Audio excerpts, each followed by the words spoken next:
when we stop pleasing the world and begin to be gentle with ourselves. There comes a quiet moment in life when exhaustion no longer comes from work, or responsibility, or even heartbreak. It comes from constantly trying to make everyone else comfortable, smiling carefully, speaking carefully, hiding parts of ourselves so no one feels disappointed.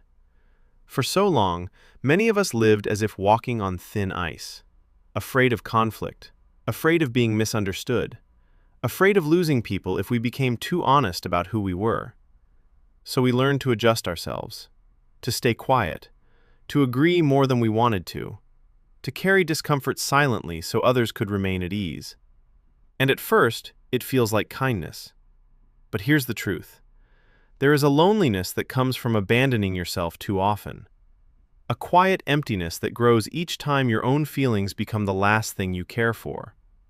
We believed patience would earn love, that endless understanding would create lasting respect.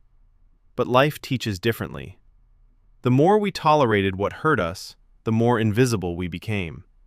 Boundaries slowly disappeared, expectations grew heavier, and somewhere in the middle of trying to please everyone, we stopped asking ourselves a very important question. How do I actually feel? And this is where everything begins to change. Not dramatically, not all at once, just through a deep tiredness that eventually becomes impossible to ignore. A quiet exhaustion, the kind that whispers, "You cannot keep living against yourself forever." And from that exhaustion, something softer begins to emerge. We start becoming gentle with ourselves.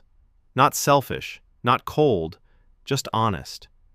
We leave when someone repeatedly disrespects our time, not out of anger, but out of self-respect. We stop forcing enthusiasm for things that no longer move the heart. We allow ourselves to rest without turning rest into guilt.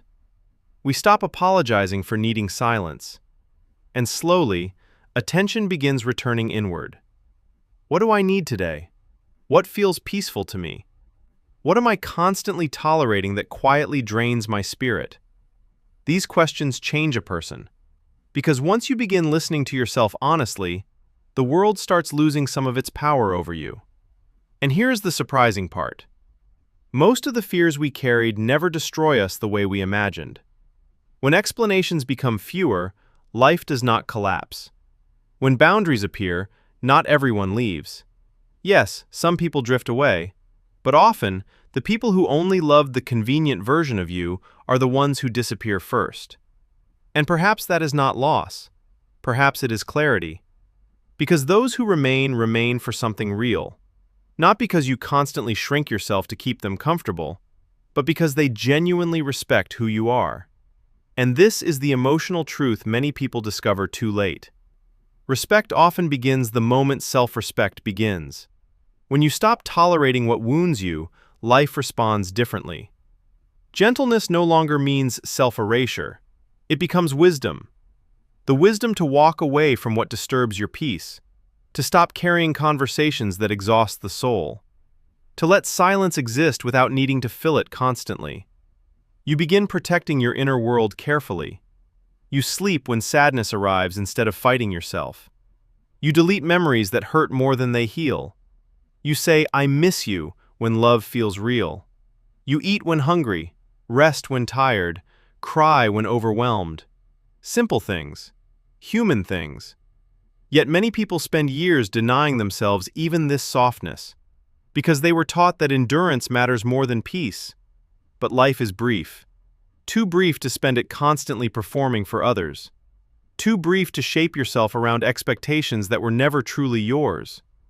And maybe maturity is not learning how to endure more pain. Maybe maturity is finally knowing when enough is enough, when to step away, when to protect your peace, when to choose yourself without guilt. Because being gentle with yourself is not selfishness. It is responsibility. No one else can fully stand on your side for you. And perhaps the most peaceful version of life begins the moment you do. Quietly, honestly, without needing permission from the world.